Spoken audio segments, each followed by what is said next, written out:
What's going on, guys? Welcome back to Full Court to Talk. We have a lot to do. This is, I don't know if it's going to be a long one, but Yeah. if most of you know, the draft lottery is set, and so we're going to do a mock draft. I think we're just going to go through the first 14 picks of the lottery. I'm excited for this, but without further ado, get it. CJ, you can make the you can say who you have the Pistons, even though it should be obvious.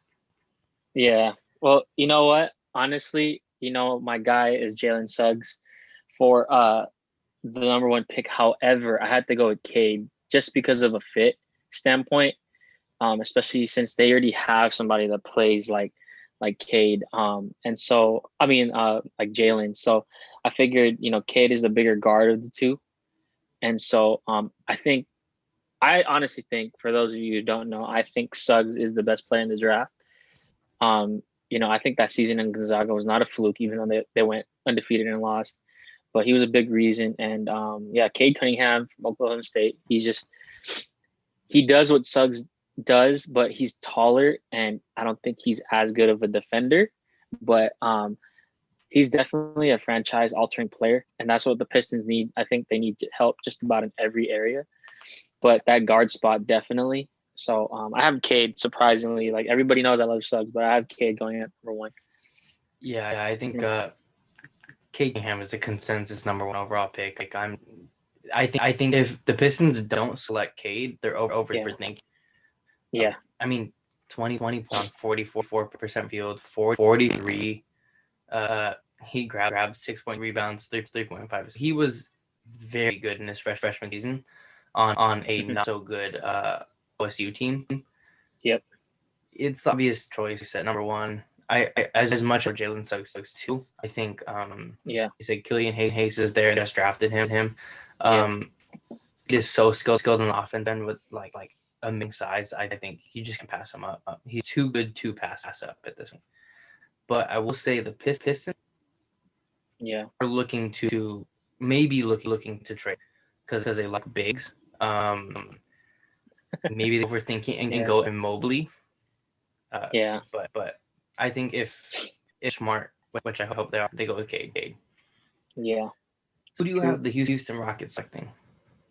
So, with Cade off the board, I definitely have them taking Suggs. I understand they have John Wall, but Suggs going to the Rockets, it would be a perfect fit for him because he has a mentor in John Wall. I don't know how long the Rockets are going to hold on to him, but coming into the league, they have similar play styles, in my opinion. They both like to get out in the front lane and, push the ball. They're both quick guards, very athletic. So it would be the perfect scenario, in my opinion, with Suggs. Because like I said, with John Wall uncertain of the future in Houston, I think the keys to the offense should definitely go to Suggs in the near future. And, like the Pistons, they need help everywhere, especially with what they unloaded alongside James Harden. We talked about this earlier in the podcast. Yeah. Essentially, they got nothing.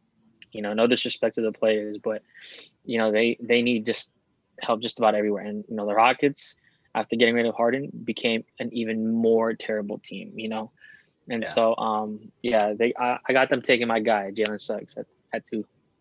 Yeah, I think Jalen Suggs is really good. Arguably, other than his game-winning three against UCLA, his best highlight was the dime on the fast break. Oh, yeah. He is disgusting. I think he's going to be a phenomenal player wherever he goes. But I have the Rockets selecting Evan Mobley. Just because I think a lot of teams really like Evan Mobley. They do. I stated in previous podcast, I don't like drafting big. At least in top 5. Just because I think you get a lot of bargain bin free agents for really cheap. Like Marquise Chris was really good for the Warriors. JaVale McGee was a diamond in the rough, both the Warriors and the Lakers. And look at Dwight Howard too. I think he was great as well. But with that being said, Evan Mobley is a lot different. He's a good shooter. He is really long, really athletic, and he can go for a big man. I think he's gonna have more of a. I wouldn't even call him a unicorn at this point. I think probably small forward and big bodies. he averaged seeing points on 50% from the field, 30% from three, 8.7 rebounds, 2.9 shots. Yeah. He is going to be a very, very big. And I think the only awkward thing is like the Rockets already have Christian Wood.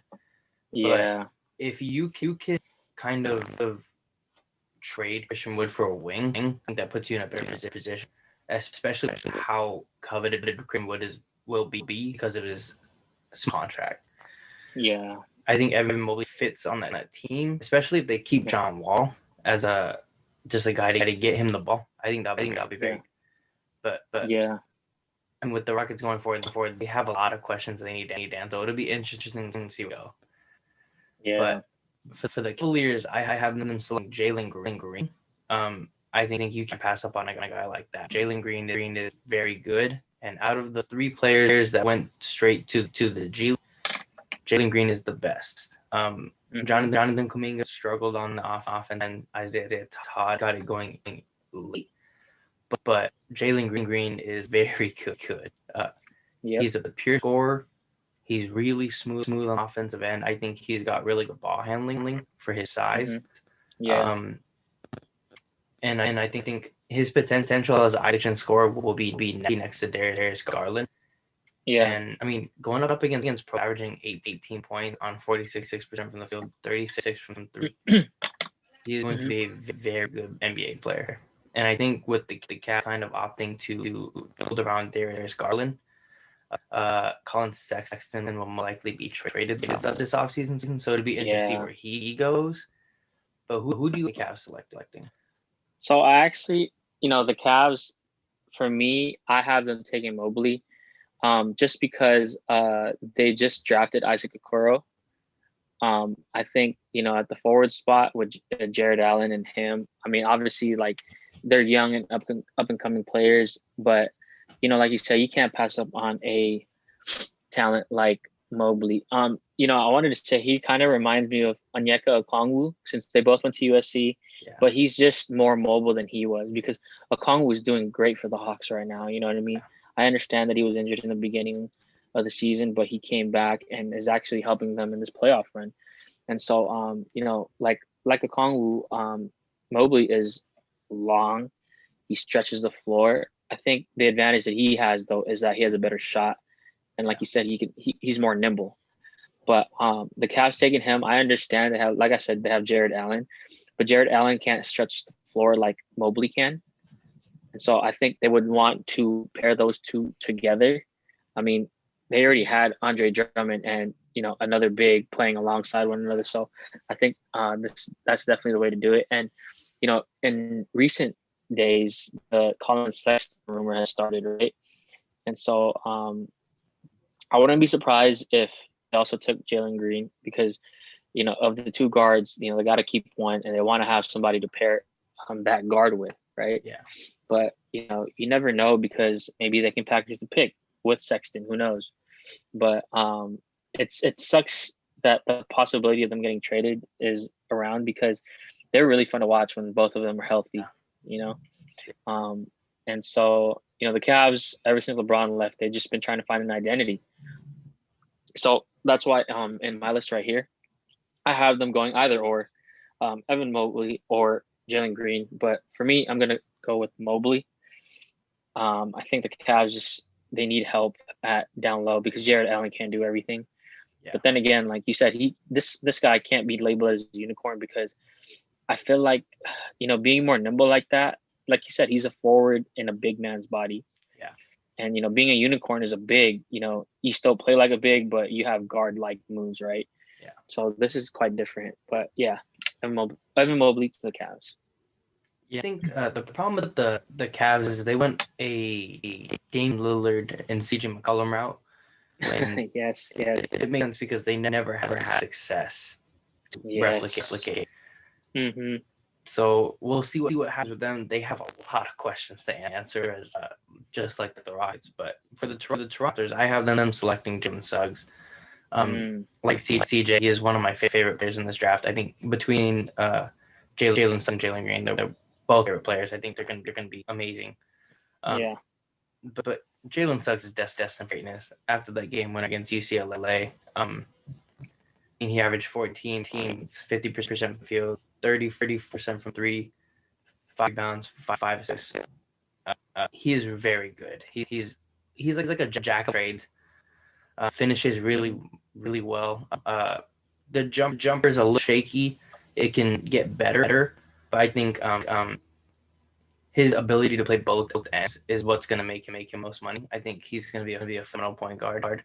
And this offers Raptors the chance to replace Kyle Lowry almost immediately, because I think he's one of the most ready guys in this draft, at least in the top five. And I think that's the perfect thing to do, especially with going next to Fred VanVleet and Pascal Siakam if they stay. Yeah, the Raptors look pretty good with Suggs running the point. Yeah, I expect it. For me, this is where things shake up, man. So I actually have the Raptors taking national champion Davion Mitchell. Really? I think he wows teams with his workouts.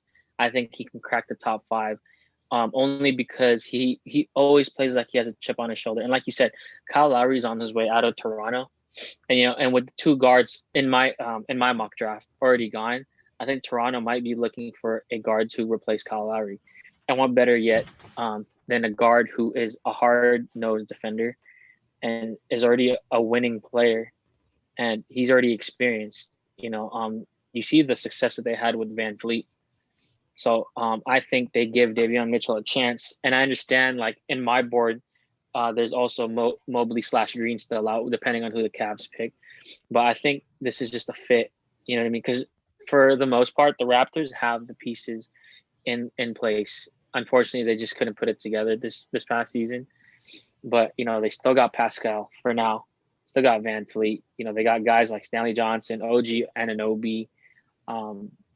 And so I think they want to get somebody as a safety insurance for Kyle Lowry, because I honestly think he's going to get traded. You know what I mean? And so I think Davion Mitchell can crack the top five, especially since, like I said, he's a winner. He works hard. So this is where it shakes up for me. Davion Mitchell to the Raptors. Yeah, I think that's gonna be very interesting, just because Davion Mitchell's he's rose a lot since the NBA championship. He's a very, very player. I think he's going to still wherever he goes. And especially Raptors, I think they're going to be in a weird position. I think they're in a position to trade back, just because they don't have, like, they have a good team, but they need that final piece. I don't think they find it in the top five, at least more role players rather than a star. But who do you have the Orlando Magic selecting? So, like I said, between the two, Mobley or Green, but I had Mobley earlier. So now I have them taking Jalen Green. Shout out to us Asian, baby. Half Filipino, man. Jalen Green. And he's also from the Bay Area, right? So Orlando, they got Cole Anthony, they got RJ Hampton, they got other young pieces. And so Jalen Green would fit nicely alongside these guys. You know what I mean? They still have Mo Bamba. They got Jonathan Isaac still. So I believe Mo Bamba deserves more run. Jalen Green, they're lacking a three. I understand they got Terrence Ross. I understand they got Wendell Carter Jr., but they're lacking an explosive young forward to bring Orlando back. You know what I mean? Terrence Ross, like, as much as he succeeds in playing the 6-man role, to me he can't be a starter. I think he does best when he's coming off the bench. So Jalen Green, to me, because Orlando doesn't need any more guards. They got two promising young guards. Exactly, they got two promising young guards right there. So Jalen Green going to them. Shout out my guy Alex. He's the biggest Orlando Magic fan I know, the only Magic fan I know. Alex Beard. So Jalen Green, I know he would love that. So another guy going to them. Jalen Green would be an amazing for them. A team that has struggled to put any good on the table. That would be a really good fit. I have the Magic selecting Scotty Barnes. Scotty Barnes actually rose a lot since draft combine. I think he's wowing teams with his overall motivation and passion for basketball, which is, I think scouts would love that, because there's a lot of guys who lack passion and really don't get in the NBA. So I think Scotty Barnes is he's gonna be very good. He reminds me of Draymond, really good on defense, and he's a playmaker for power forward. I think his jumper is shaky, but that I think over time, especially with his work ethic, 10 points and 50% from the field, 27% from 4 rebounds, and actually a team high 4 assists. So what does that say about his team? Yeah. Playmakers, but I think Scotty Barnes would be very, very good on this. I think they need some kind of without Jonathan Isaac being kind of injured a lot.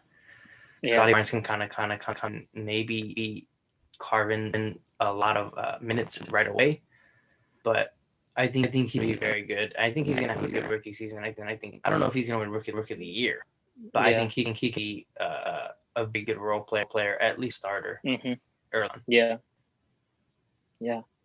he can contribute like off the bat, in my opinion. Like Onyeka is for the Hawks to me. Yeah. I feel those defensive guys. Defense is the one thing learn that translates to the NBA, like almost always. And as long as you to work on the defense end, you're gonna be fine. Yep. So the next team got screwed in the lottery. Oklahoma City. Who do you have them taking? So I actually have them taking Scotty.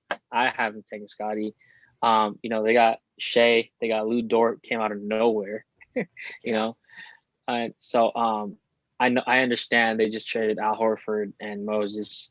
Moses would have been great with this bunch, but I have them taking Scotty, and I think that definitely helps them out with their rebuild, because they got the guards. Now they got Scotty, who can be a stretch. And a lot of people forget, like, Scotty has good size on him. Yeah. Playing for FSU, he's tall, not 6'7", 6'8". He's around like what, 6'10", 6'11". Yeah. And his shot, I hope it gets better.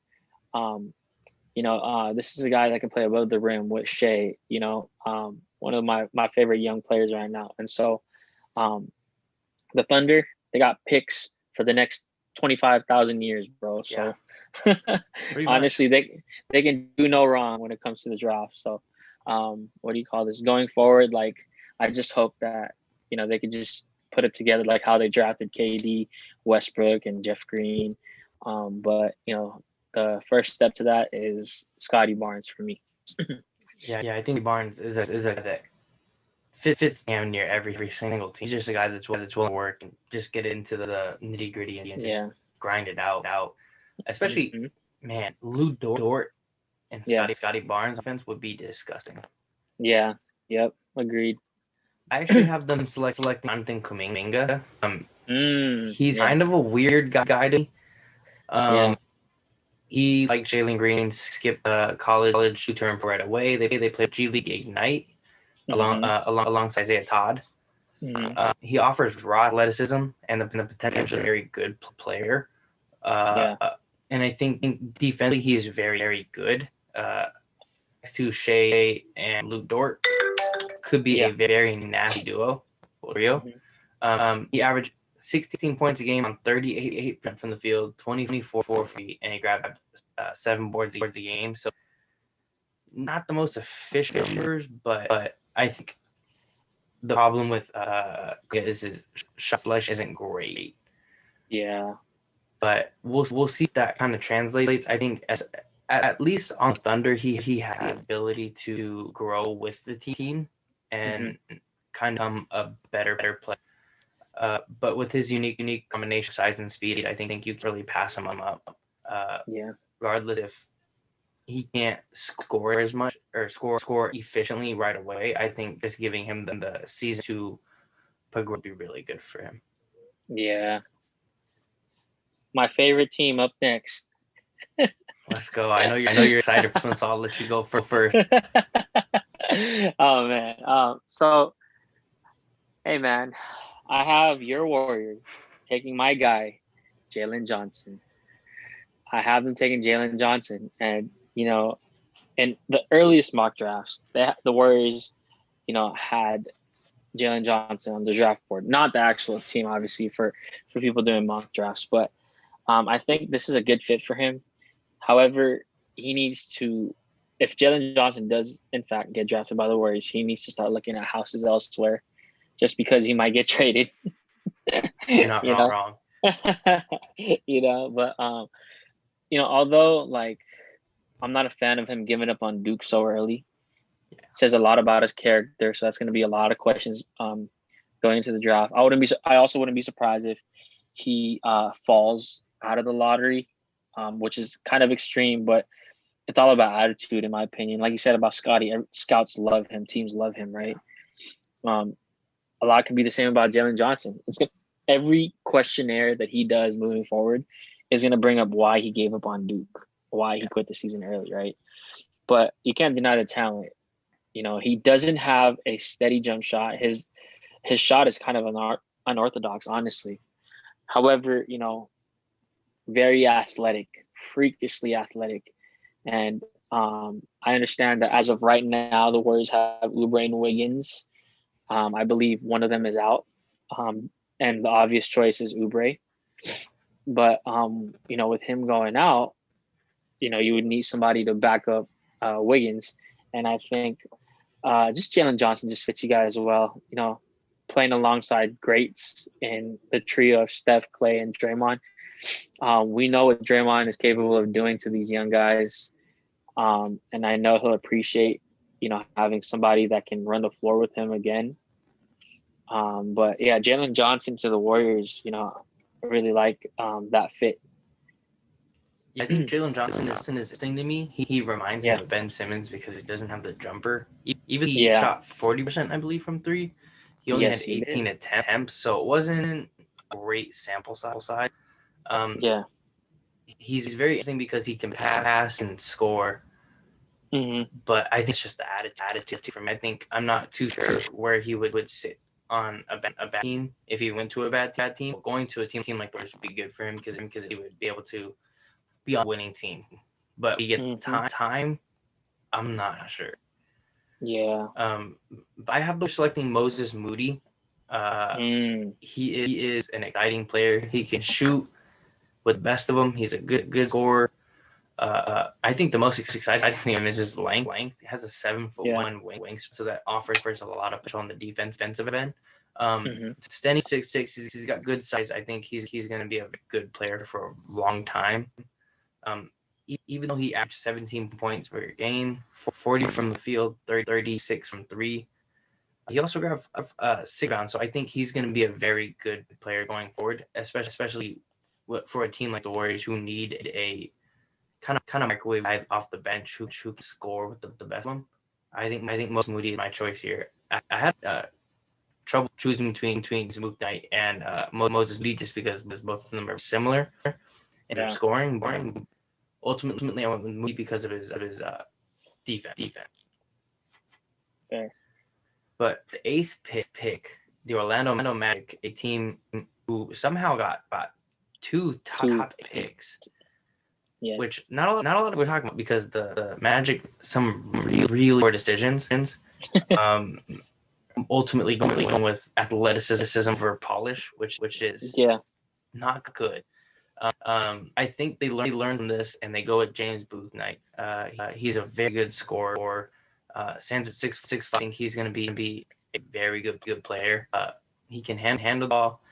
Even though his jumper was inconsistent at college level, shooting 29% from three, his free throw suggests he's a lot better. And I think a lot of free throws tell more about the player rather than 3-point percentage in college.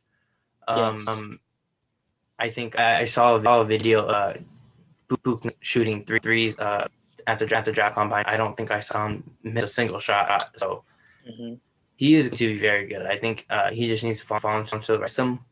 I think the Magic will be a spot because he can just kind of chuck shots in that Terrence Ross role if he decides to leave them. 19 points per game, 45 field, 29 from three, but 5.7 rebounds. I think he's going to be good there. Yeah. For me, I have them taking the younger brother of Wagner. Mo Wagner's younger brother. That man can flat out shoot. I think he's better than his older brother, to be honest with you. Easily. Yeah. So, the Magic need help shooting. I understand they got Gary Harris and, who else? Well, RJ Hampton can't really shoot well yet. Cole Anthony's kind of there. Yeah. And so Terrence Ross also, but I think they just need shooting. All teams they can always use a shooter, man. So Wagner would be my fit. And after drafting Jalen Green, somebody that they could build with their future, I think they're going to start to look at role players, and so Wagner would be the perfect complementary piece to the young guards and the young forward that Jalen Green is. So yeah, Wagner, he played really well in college. I actually started keeping up with him just because I didn't know Mo Wagner had a younger brother. And he was on the rise for the draft stock. And, I knew we were going to do an episode like this. So I started watching him play. And he's actually, like I said, I wouldn't doubt if he became better than his brother after the upcoming season. So, yeah. I mean, Wagner's kind of on the fringe. I think he might even be on like I don't even know if he's with a team. Last saw he was with the Celtics. Yes, he got let go. Yeah, Franz is very good. I think he's going to be a very player almost immediately. Yeah. He kind of has a lot of tools for a 6'9" small forward. He's going to be very good. The ninth pick, the Sacramento Kings. I have them selecting Keon Johnson. He is one of the best athletes in class, and his defense is really good, and he's got really good IQ. So I think that's what gets to the top 10. At 6'5", he is probably a shooting guard, but with his defense, he can hold his own against any small forward in the NBA within reason. But average 11 points a game, 45% from the field. His jumper is not very good, as he shot 7 from 3. But I think the Kings take because of his potential. They need a lot of scoring from their from the rookie. De'Aaron Fox and Tyrese Halliburton are going to take a lot of that load. I'm 99% Buddy Hield is gone after his bad season. Hopefully,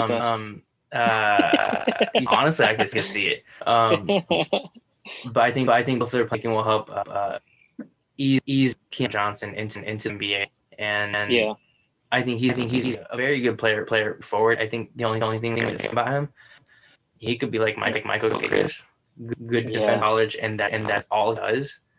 Exactly. But he could be like Okoro, who has a solid season and then just builds upon that. But who do you have the Kings electing? So the Kings, I'd like to note that I am salty at this person for not going to Duke. Number one pick or the number one player in his class, but decided to go to the G League. Can't get mad for him going to chase the bag, right? So I have Jonathan Kuminga going to the Kings. Kyle Kuzma, the next franchise player, is going to need some help over there. So, Kuminga would be the perfect fit alongside of him. But all jokes aside, De'Aaron Fox, like you said, Buddy Hield is going to be gone. I'm almost certain that that's the case. But De'Aaron Fox is going to need somebody athletic with a high motor to run alongside with him, keep up with him. And it's not Harrison Barnes.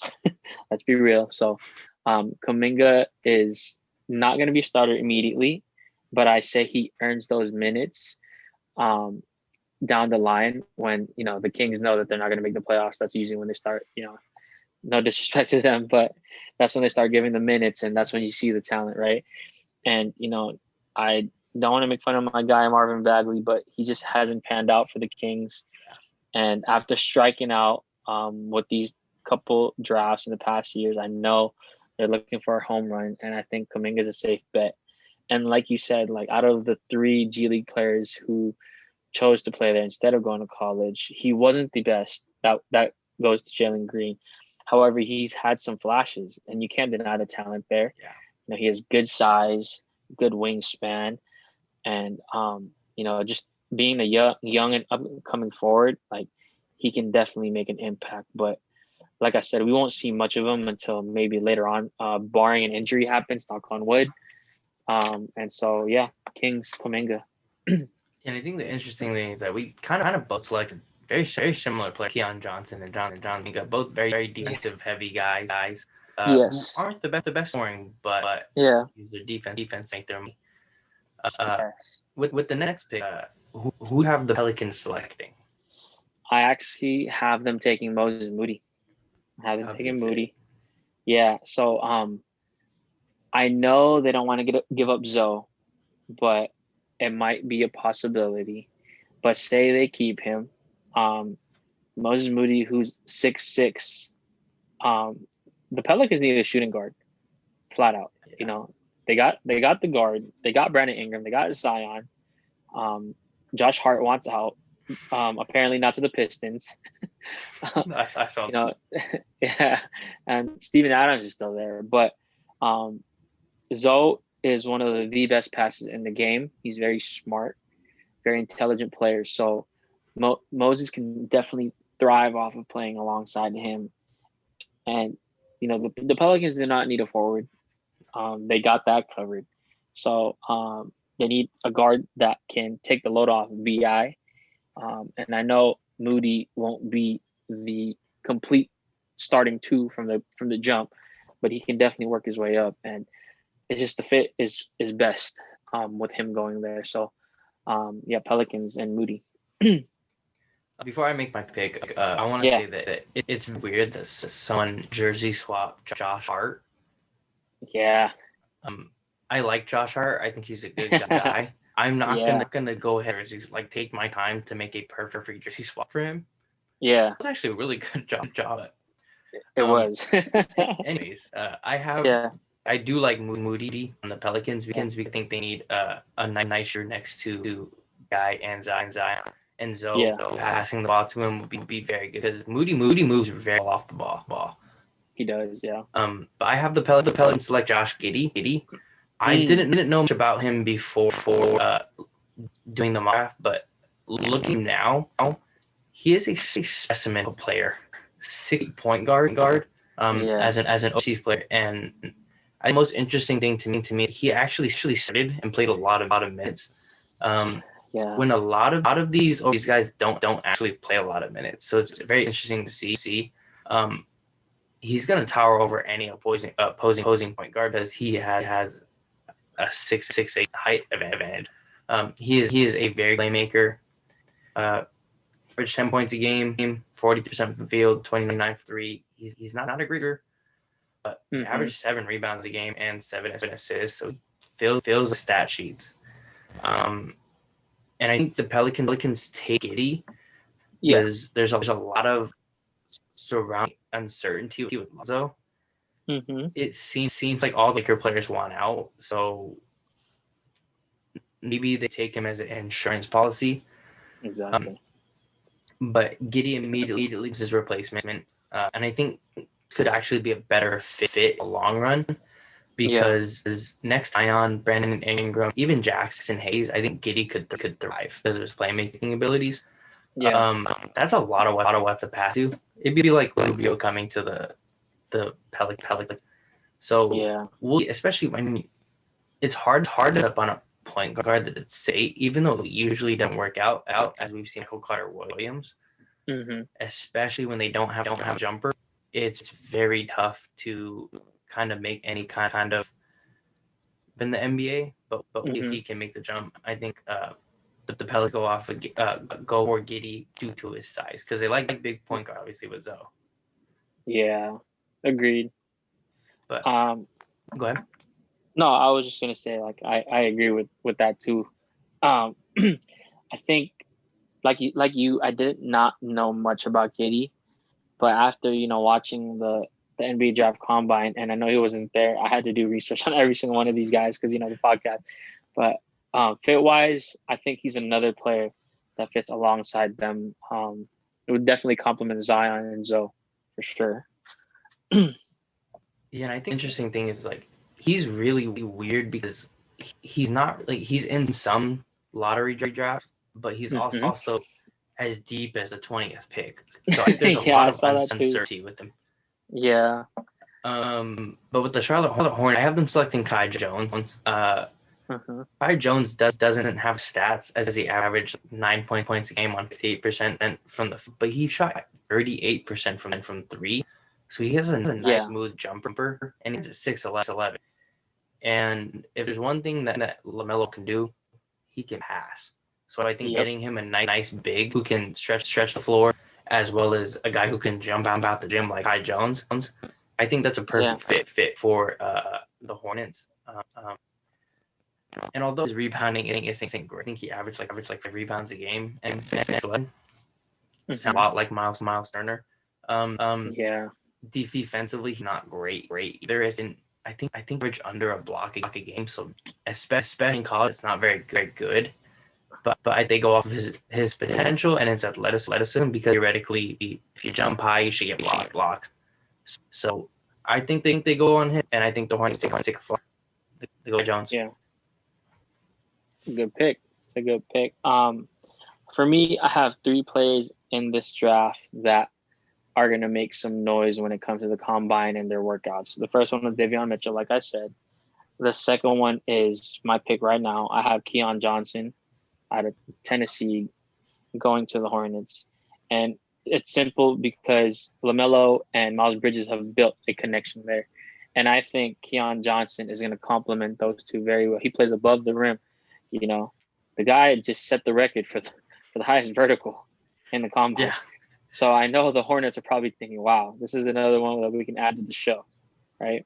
But not only that, he is working on an offensive game. And I think being that raw, and he can somewhat shoot, but with that tendency, you can work on that. It's not like he's like a Ben Simmons type player that, he wasn't a shooter. He won't shoot. Exactly. He has no confidence to shoot.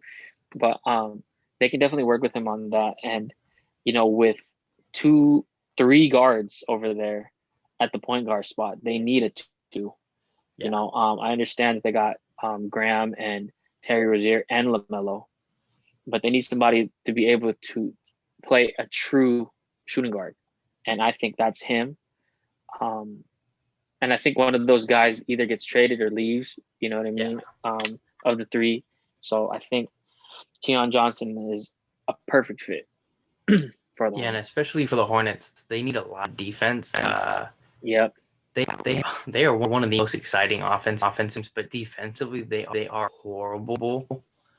Yes. So I think that'll be a good fit for them. I like Keon Johnson. I think he's an interesting guy.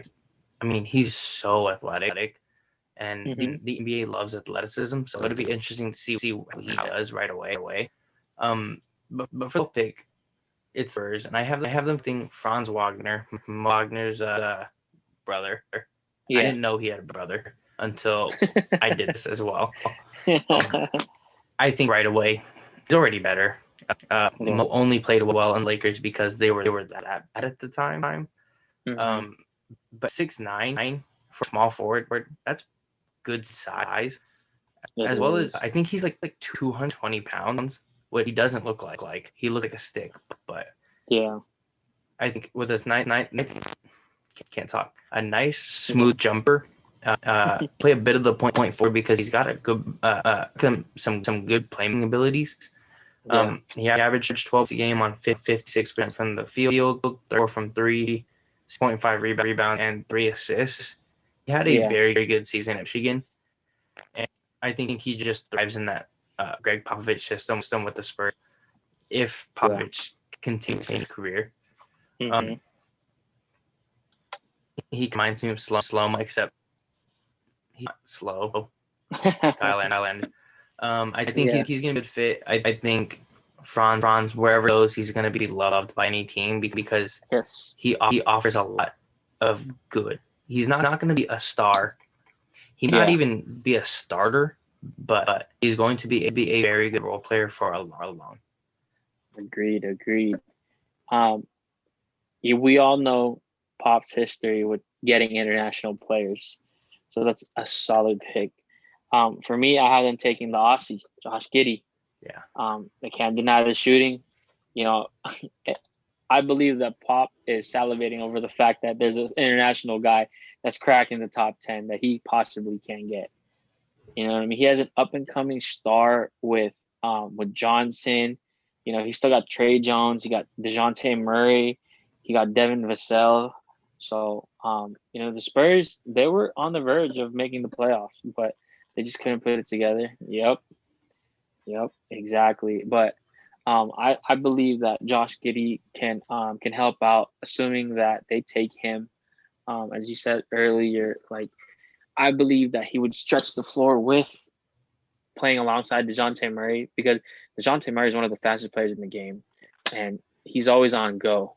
So he's always going to be looking for guys, and you know Devin Vassell can already stretch out the floor. Yeah. Pretty good shooter at his side. So you know international ties.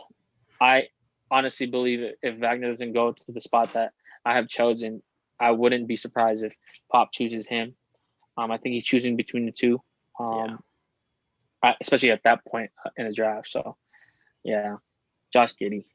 Yeah, I think it'd be a good fit because DeJounte Murray is more of a two, like a scoring two, and giving the playmaking of Giddey with Devin Vassell kind of taking over, and Keldon Johnson as well. They're going to be a good team. I think any Spurs is going to be a threat to make playoffs.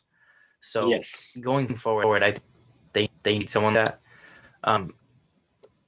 So we'll see what Spurs do. I'm sure they're going to play off somehow. But the 13th pick, I have the Pacers selecting Zaire Williams out of Stanford. He is another interesting guy. He is a 6'8" shooting guard, which is gigantic. He can also play the small forward. I mean, he's 8. He's not the most polished scorer in the draft, but his athleticism and his potential, I think, is what pushes him over the edge to get into the lottery. Yeah. Especially with the Pacers kind of questionable at this point. Mal Brogdon played well along with Domantas Sabonis. Vert is a guy to watch. I think he's going to be on a star watch next season. Miles Turner is a big question mark because we don't know going to keep him. He's been in trade rumors and the trade finders for so long. I think T.J. Warren's on his way out. I think he's kind of overstayed his welcome. But with Rick Carlisle coming in, I think they have a very good chance to be a good team because Rick Carlisle is one of the best coaches in the NBA. I think Zaire Williams is very good. I think he's better than shooting says at 20%. 11 points per game, 40% from the field, 5 rebounds a game. He's a good, solid player. I don't think he's time right away, but I think he's going to be a good fit regardless where he goes, especially with the Pacers. I think with his vents, I think he could be a good since the Pacers are known for their defense mostly. Yeah, the Pacers just like though. So I have the Pacers selecting my guy, my favorite name to announce, James Bouknight. Sorry if I butchered that, but I just have him going to the Pacers. Rick Carlisle is, like I said, one of the best coaches in the NBA. I'm really surprised Dallas let him go, but at least he gets to go back to where it all started. You know, working as an assistant under Larry Bird. Full head of hair. Yep, with the full head of hair, right? But Bouknight, he's got good size, 6'5". I know they just got Cassius Stanley last year, and he's probably going to have a bigger role this upcoming season with, like you said, T.J. Warren going out, possibly even T.J. McConnell. You know, a lot of teams are looking at him too. Yeah, so they're going to need somebody dynamic to play alongside, you know, whoever decides to stay or who doesn't get traded, right? And Brogdon is already a great player. He's their point guard. And, you know, getting a player alongside like Bouknight, who's my third player that is going to climb the draft after doing all these combine work. I agree. I think the Pacers are going to see what he's capable of doing and capitalize on it. Yeah. And Rick Carlisle, as we know, has some say when the Mavericks drafted, Luka or traded for Luka on draft night, and whatnot. So I think he'll make the good choice and take him. Like I said, because Malcolm Brogdon is your starting one. You needed two, and Miles Turner is still there. But yeah, they have a lot of questions going into the upcoming season.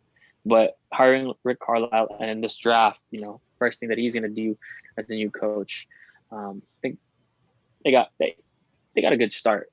Yeah. So hopefully, yeah. I'll let you go first because I want to talk about the Warriors. But who do you have the Warriors selecting? Sure. Oh, dude, easy for me. Josh Christopher, man. No, I'm just kidding. Hey, but you know what? I'm really surprised he's not in the lottery. I'm really surprised. Yeah. But ASU didn't make that much noise this year, and I definitely understand. But for me, the obvious choice is Corey Kispert. Yeah. I recently saw a video that he's not more than a shooter, but it was kind of funny to me because it was just simple dunks. Simple dunks. Like you could really tell, like, man, this guy is just a dead on shooter, but occasionally he dunks, you know what I mean? Yeah. But Corey Kispert, obviously a seasoned veteran with Gonzaga, helped lead him to the Final Four, helped lead him to the national title game. And I know that the Warriors are probably looking into getting players that have some experience. But like Jalen Johnson, who I think they're going to take, he should start looking at houses elsewhere. Maybe Toronto. Yeah, maybe Toronto. Yeah. Even Philadelphia. But yeah, I also wouldn't be surprised because one of the things that the Warriors do well, contrary to popular belief, even though last season, is shoot. And what could Corey Kispert do? Shoot that thing. So, yeah. Kispert. I think he's going to be a very good player. I have him slipping outside of the lottery just because of his lack of athleticism. Fair. I have trouble selecting between Davion Mitchell and Corey Kispert because Corey Kispert offers the shoot. But I think Davion Mitchell is just so good. He's a guy that I think is going to be he's going to make his money off of his work ethic and his defense. I think a concern for me is his size at 6'2". He's listed as 2. I think he's more like 6 feet. But he gives me Mark vibes mixed with Donovan Mitchell. By side comparisons, pretty impressive that they have very similar moves, even though they do look like as well, which is kind of weird. Is the Donovan Mitchell Davion Mitchell thing is kind of weird, but very similar on ball move. Davion has very similar step backs to Doc, so it's very interesting. But Davion is very good on defense. His IQ is really good. He stays in front of guys really well. I think he might have a little bit of trouble bigger players, but for the most part, I think he's going to hold his own. Exactly. I mean, he's a national champion. There's no denying that. 14-point game, 51% from the road, 38% from three. I think the thing that concerns me, it could have been a flip because of his 64% from the free throw. So I'm not too sure how that's going to correlate late, but if he can get his throw down and improve, he's a better shooter than he actually is. He's going to rise up the draft. I have no doubt of that. So if the Warriors can get him at 15, it's a steal. I think he's going to be a very player for a very long time. And I think he's a good fit for Warriors because he would come off bench and contribute right away. He could be a national champion. He knows what win is like and what's to win. So I think Davion Mitchell is the guy that is going to be very good on the Warriors if he ends up there. Yes, and I'd like to say that to me, his best comparison is Patrick Beverley with an offensive game. Yeah. And obviously quicker. David Mitchell is a dog. Yeah. He's who Wanamaker should have been, right? Whoa. Wanamaker was good. That's why we traded him. Yeah, but honestly, you wouldn't do no wrong. Depending on what the Warriors do, you wouldn't do no wrong because, like, like we said, Davion Mitchell is a winner. He's a champion. Yeah. Corey Kispert, just about close to being a champion, but seasoned veteran. So either way, I'd be happy with they're in either good one, to be honest. Anyone that can contribute away, I'm happy with. Yes. But that's gonna do it for our 49th podcast. Ooh, That's 49. crazy. Yeah, man. Sorry for the technical difficulties, but I'm excited right now. You can tell. I'm excited. I think trying to do something special for the 50th. We're gonna figure it out. Yeah. But we'll see what happens. But be sure to like, comment, and subscribe. Our links down in the description. I'm actually gonna make this mock draft into an article as well because it'll just give more views and could be interesting if you don't want to watch the video. But definitely check that out. Check us out on social media. Put the links down in the description. But that's gonna do it for us. Catch you guys in the next one. Peace. Bro, I almost did it again. I just ended it. I don't know.